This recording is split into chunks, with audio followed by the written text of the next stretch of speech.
Welcome back to City Heroes.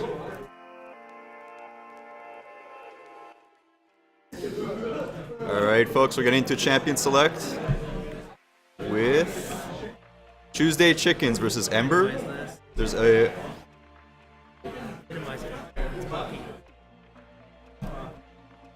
There is a change in casters. I am David Chronostasis Alexander, and I'm joined by... JD. And yeah, we'll be taking you through this game. So far we have the bands Malphite and Nivea and Graves coming up from the blue team. And Wukong, which is interesting. Quinn, which is not so surprising. Quinn has been incredibly pervasive in split pushing and being all over the map lately. And Tom Kench, which is also not a surprise. Power pick this patch. Jana locked in for the first pick. Going with something safe. That's really not telling for your composition, and that can pretty much go into almost any AD. Sejuani.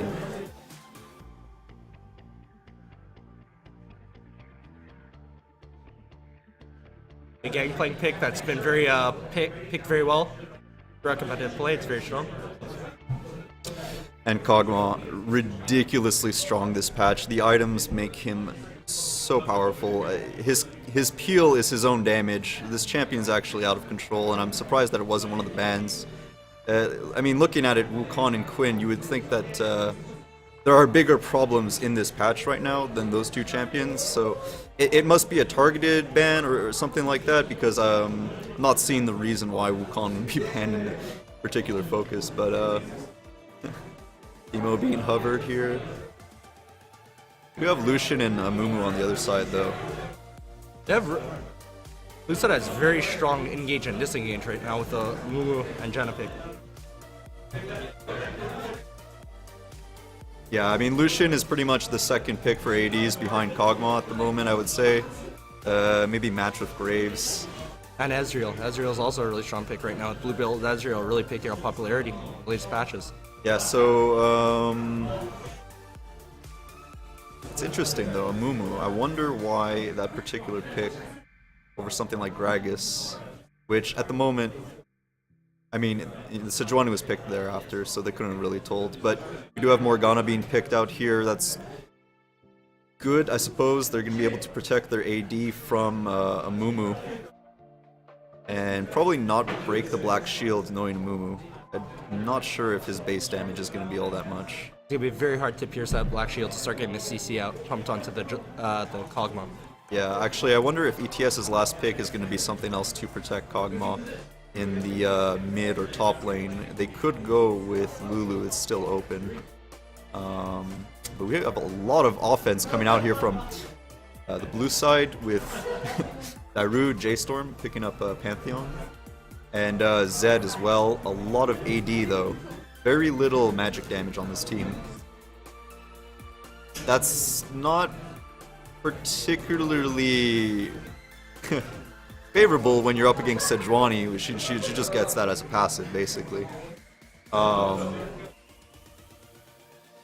that's a lot of AD. I'm wondering where this Amumu and Pantheon, where the thinking is coming from for these two picks in particular. They're probably looking for really, really strong engagement on that Kog'Maw. It's a really, really powerful player right now on a team that really needs to be eliminated fast. Yeah, it must be their preferred picks too, because there's quite a few other. I mean, I could think of, you know, there's Lissandra still that's up there. There's quite a few really, really strong pick champions that they could have picked. Looks like ETS is actually taking Lissandra. On the other hand, they have a lot of magic damage, but I don't think that's going to be a problem. Kog'Maw's is about, I think, 60-40, whereas GP is going to be dishing out a lot of damage no matter what he does physical. So they've got their bases covered, I think, pretty well.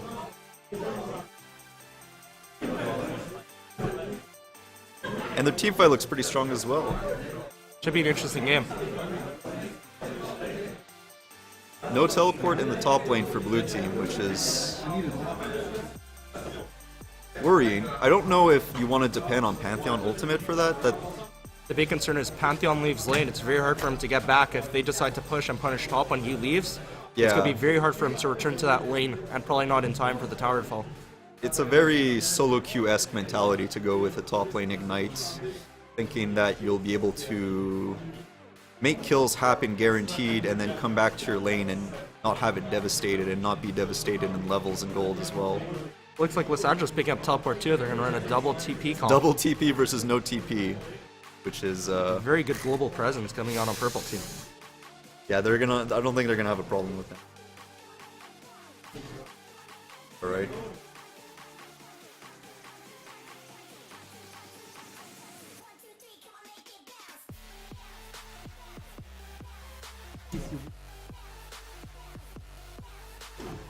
Alright guys, we're gonna be going into delay for the next 2 minutes.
Guys, so we're getting into game. We just have a little bit of a pause because one of the players didn't seem to load in properly. We're gonna get that checked out and be right with you. Meantime, let's take a look what we have here. Also, place these properly. Bot lane, we have the Lucian and Kog'Maw versus Janna and Morgana.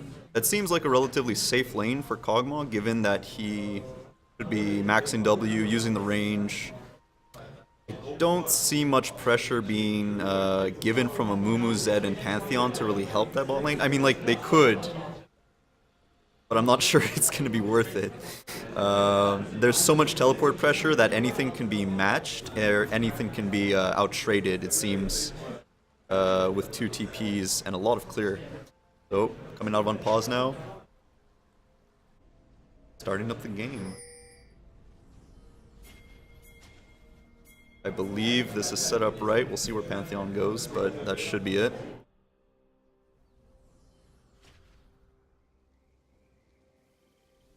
I'm really liking the Sejuani pick. Sejuani could be really powerful in a strong team composition.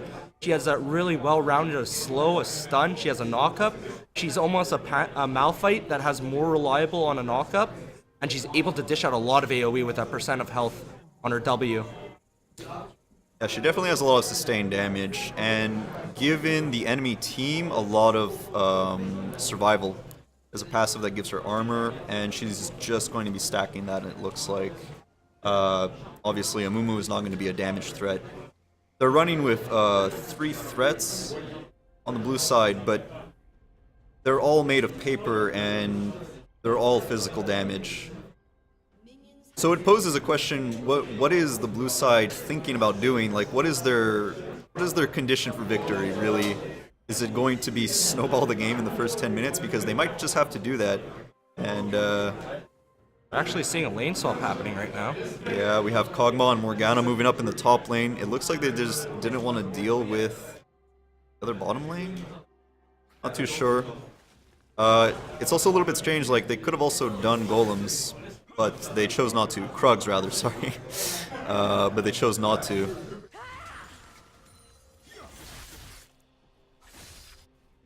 Which is sort of part of why you do the lane swap.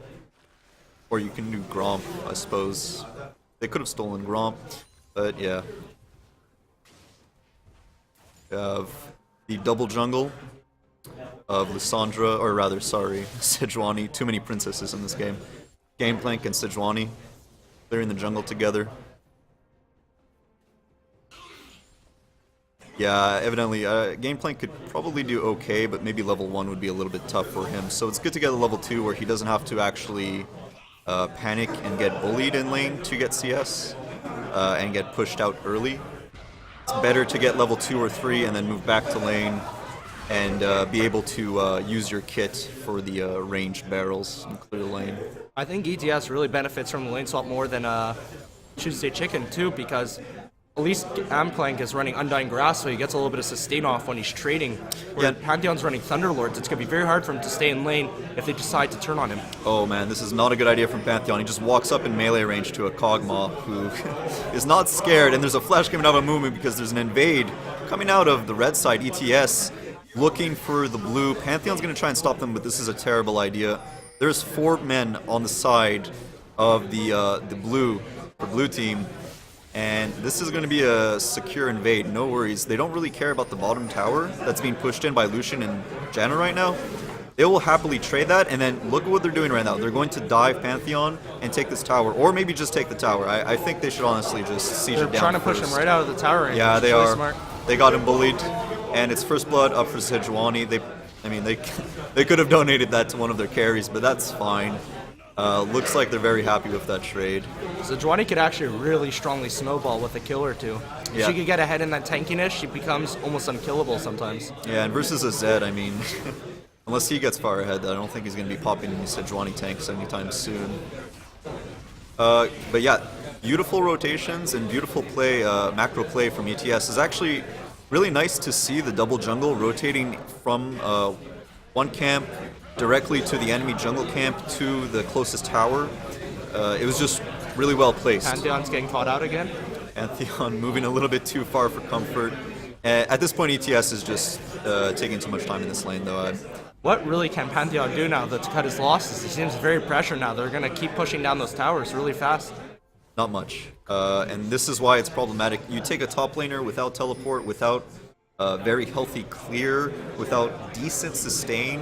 I mean, this is what makes top laners in the first place, and this is what makes them picked for those roles, or that role rather. And yeah, he's gonna struggle. He's gonna scrounge for now, I suppose. The mid lane, not much has been talked about because there hasn't been much going on, but it looks like Lissandra has actually quite a healthy lead over Zed in CS. Zed avoiding a little bit of the damage there, which was pretty good. Yeah. The problem for Zed is going to be when they reach level 6, it's going to be very hard for him to try to engage on her or to roam. We have Kog'Maw here, he's lapping up the CS, but in the mid lane we do have Lissandra trying to make something happen, but is out of mana. I mean, nothing could have happened either way. They don't have much kill pressure there, I don't think. But we do have Kog'Maw lapping up the bottom lane. CS, just gobbling that up. He's going to be so strong, so disgusting, very fast. Especially against a team that doesn't seem to have an answer to Kog'Maw, I don't think. Zed normally is the answer, but Nice. yeah, a little bit of a drive-by, meet-by, saying hello.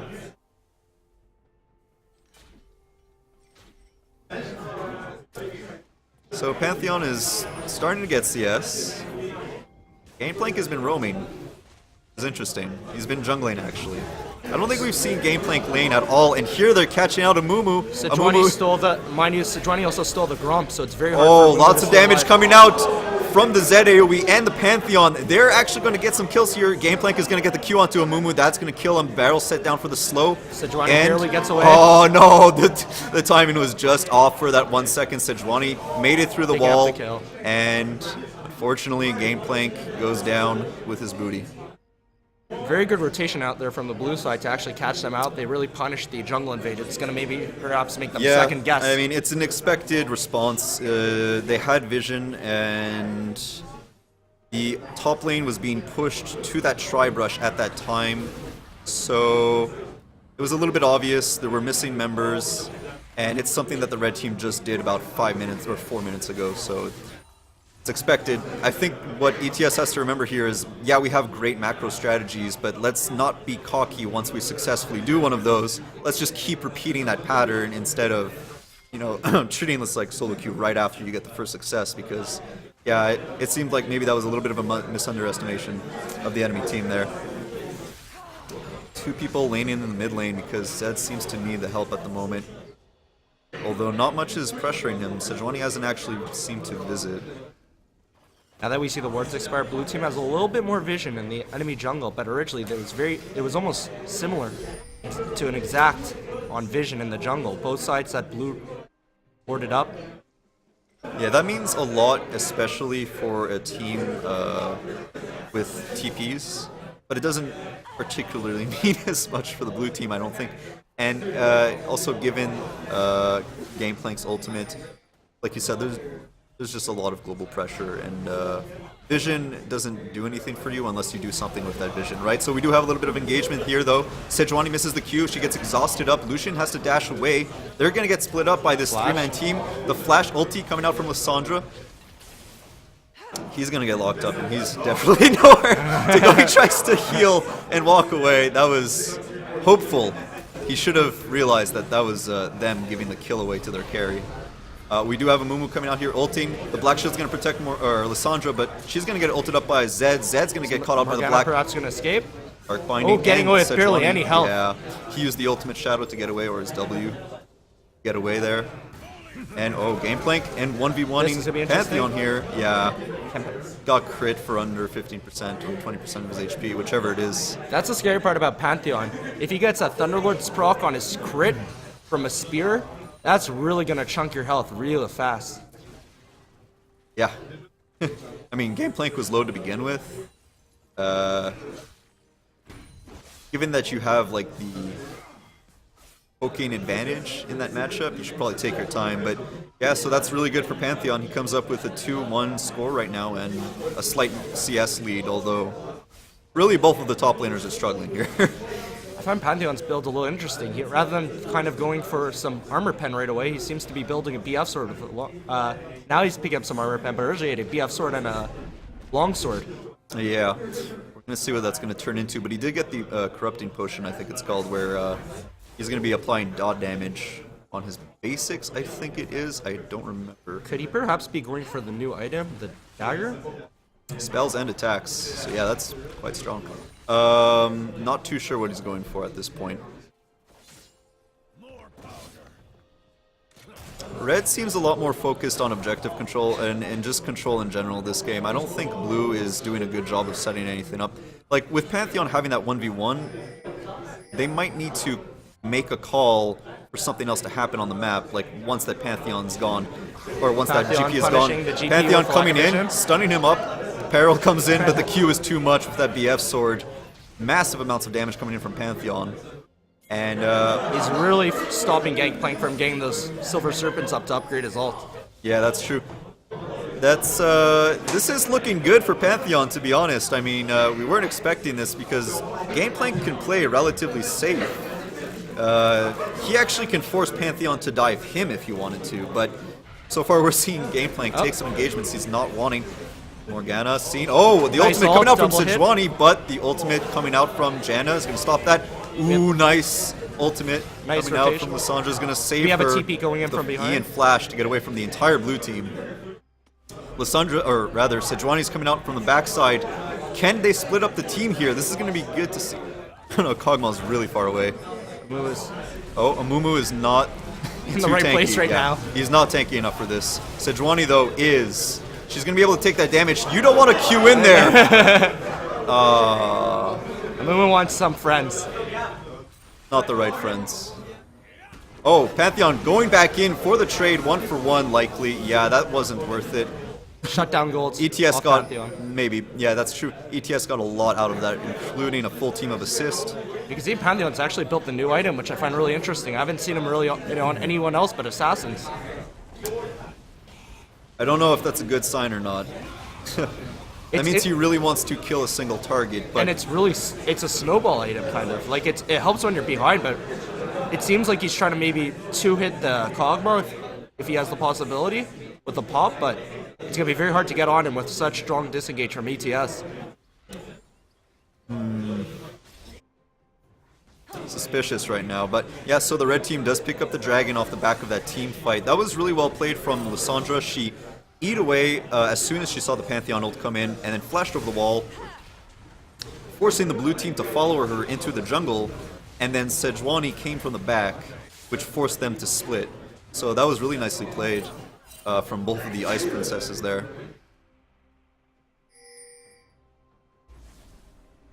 We have a nice team recall in the bot lane. The top side pushing hard for red team. They're painting out the Herald now. And should they get that Herald, I mean, they could probably start pushing an interior turret, no problem, within the next few minutes. Although it seems close in kills, the big problem for the blue team is that all their kills are focused on Pantheon. They don't have much other gold otherwise on their other players, whereas ETS has on each player has a kill, so they have a little bit more gold all around. I mean, things are still looking alright though, because red team, they do have, I think, the composition advantage implicitly just there, but they're not really, they're not building against the enemy team too much right now. There's no armor on any of their items basically. But once we get a little bit past the mid game, should we see a chain vest? I mean, maybe that'll make the difference. But yeah, there's not much of that right You now. see really strong, they really want to engage too. You see 3 boots of swiftness actually on Yeah. ETS. I wonder if a Iceborne Gauntlet would have been the better path for Gangplank, given that he's... I mean, I don't think you need another damage threat if Kog'Maw is on your team. But yeah. Oh, wow. Recall again uninterrupted from the bandage toss. Oh, she has to ult herself, and she cannot E away. And oh, she does flash away, though, somehow. And So the Johnny's coming in. the ultimate coming out from Janna. Doesn't save Amumu, though. Sejuani is going to bounce her bristle right into Janna. Janna's going to get slowed up, and she's gone. Lucian trying to cull something, but instead he's going to get culled by a Bio Arcane. Barrage. Oh, ultimate coming out from Morgana. She's going to use the heal to try and get away, but the last auto attack, and I think that was the pop from his sword, will kill Morgana, but the trade will come up with the incredibly always overpowered Kog'Maw ready to, four-shot anything in his path. Lucian really has to respect Cosmo's damage, especially now that he's a minimum damage. Yeah, if we take a look at what damage was dealt in that team fight, I mean, Sejuani is the lowest on that team. They really could not get to the backline, and they could not deal with Sejuani. And that's kind of a problem. You have a Janna on your team. You should have been able to outplay that in a manner, but yeah, I think Janna's ultimate might have not been optimal in that team fight, and Sejuani is also quite far ahead at this point. Actually, in levels, she's not, but in gold she is. She can live for a long time. Yeah, she for picked sure. up a Warden's Mail just now, so she has armor now. Especially since an AD comp like that, that's Sejuani's dream, to face an AD composition. It's so easy to build against them when you get armor off your passives. Oh, Pantheon going to be meeting Lissandra here. Stun up. The W coming out to root Pantheon, and we have a bunch of barrels and a running Morgana, or running Janna rather. Oh, wow. Elixir Corruption? Is that going to be the Duskblade popping? No? No, I think it popped already. Yeah, with Elixir Corruption, barely. Lissandra Yeah. getting away. Okay, great. So the Herald's going to be taken down from ETS here. Really close call from Lissandra there. She's going to want to Q brushes more often, maybe. Because, yeah, you have an Assassin Pantheon in your game, and you cannot trust this. We do have Zed ulting in onto Kog'Maw. He is not going to be saved here. Oh, but he does get Dark Binding. Morgana's going to steal that kill away from one of her carries. That's okay. She deserved it. He needs to pay for all those dresses. Interesting is that Morgana's actually picked up an Aegis that's really going to negate that little AP damage that... Yeah, I was thinking about Chicken that. too. I was wondering what the Aegis is for. I mean... Perhaps a Banner of Command to help Yeah, with the split push? that's really all I can imagine, but Banner Minion is... Yeah, Janna's going down here. That was just simply a good call from the GP ultimate and the Lissandra engage. Free kill in the mid lane. Yeah, I mean... Banner of Command, the minion is immune to magic, but not a lot of magic. A lot of physical on this team. It seems that if Lucian actually picked up Thunderlord's Decree over Fervor, which is a really interesting choice, perhaps giving up a little bit of that late game potential for some early game burst. Yeah, that didn't work out for him, quite obviously, because he wasn't able to pressure anybody because he was fighting a tower the whole time. We do have Lissandra here, getting ulted up in the mid lane by Amumu. Yeah, Sejuani's going to have to run away here. Nope, she's going to get She's going to eat quite a few rounds from Lucian's ult. Yeah, they got caught up there in a very simple flank, really, from the blue side. Red team is doing good in their macro play, but there's a few times where they're getting cocky with vision plays like this, where they can really set up, I mean, check brushes, pop a ward over in the middle in the lane before you start sieging down the turret. They haven't been realizing that very deep vision they actually have in the blue side jungle. They have it very well warded up. Yeah. I mean, let's see if they can use it. I don't know if they've had an opportunity yet. There is a TP, though, coming in from Lissandra. This is the double TP we're talking about. It doesn't matter that she gets whirlwinded. Janna is going to be sacrificed up here. Nice TP in. And that's a free dragon for that kill. Kog'Maw is officially in 2-item Kog'Maw mode. Almost hopeful shuriken from Zed there. Amumu finally being tanky. Barely misses the bandage toss there. Oh, gets locked up. Zed surely going down. Kog'Maw just spitting all over him. What's interesting now is that originally Second Dragon was that powerful, but with a new change to it, it's become quite a good pick for sieging. Right. What are they again? Oh yeah. Grants a fiery burn on turrets. Beautiful. And they will easily take this.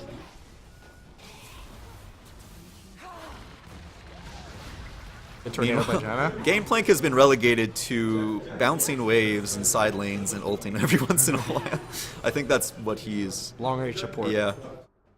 I mean, he didn't get the greatest start, so it's expected that he's doing this at this stage in the game. Pantheon's really going down straight down your throat damage build, picking up a Yumus.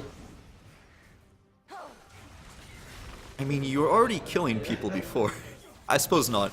But I don't know if that's going to help him. That's not going to help him 1v1 Lissandra if he's hoping to do that more often. That might only help him with Gangplank, who he was killing anyway. Perhaps a Maul would have been a better pick with that magic resist and that flat armor pen still. Maybe even a QSS, to be honest with you. There's a ton of CC from that side. If you're trying to assassinate anybody, your job is to kill one person, and you're already doing that with one item throughout the game, then yeah. And you have your Mumu not building full tank either. We see Mumu's actually picking up Riley's Crystal Scepter, has the build going for it. It is a player preference, though. You might be using it to stack up some move speed to catch up to somebody for an assassination. We'll see how he uses that. We do see Pantheon, though, walk into a little bit of a trap. Oh, Morgana gave it away, though. I think she showed up a little bit too soon. She got a little excited. And, oh, wow, Mumu Bandage Toss dealing a ton of damage, actually. Ouch. I'm not sure that Zed ultimate was necessary. Gangplank ulting up in the top lane, and he's going to get that kill onto Pantheon, even though he just died from that duo. That duo is going to get caught out. Ooh, nice flash.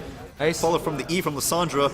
Ooh, nice Mikael's QSS. Crucible, Oh, that was a Mikael's onto Zed, but it's not going to save him. Way too much damage from Lissandra. The blue team seems to need to fight together. Wanted to let Mumu make his life decisions. Oh, Janna. Wrong place, Janna. You're gonna take full advantage of the free ban right now. Yeah. This is going to be a free Baron and likely a very fast ending. I feel ETS can close this game out very soon.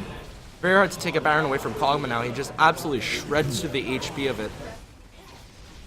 By the way, this is not where you want to be placed if you're Kog'Maw on a Baron. Oh, we do have Lucian getting ulted, or rather queued by Morgana. Pantheon ulting in, saying hello, thinking 1 by 1 is the way this goes, and 1 by 1 they die. 2 champions on the blue side with death timers, and 5 members on the red side with Baron, and they're just going to 2v2 this turret. What's going to be very hard for Tuesday Chicken is that they have two champions that fall off pretty hard with Pantheon and Zed, and they never really got ahead, so it's other than Pantheon, it's very hard for them to keep in the game and keep relevant. This whole game, we haven't seen a proper team fight from blue team. This whole game, we've seen splitting up and skirmishes. And maybe skirmishes. Mumu going in without his team once again, so if you don't have the kill pressure, there's no reason to go in because you just die like that. Now red team just picks up the kills. Yeah, overall, very organized play by the red team. ETS showing good macro play. But Kog'Maw just running them down wasn't into even the a matter. pool. It wasn't even a matter of the composition so much, or the physical damage versus armor. Kog'Maw's paying a visit in the pool. The game's over for sure. I don't think there's anything Zed and Lucian can do at this point.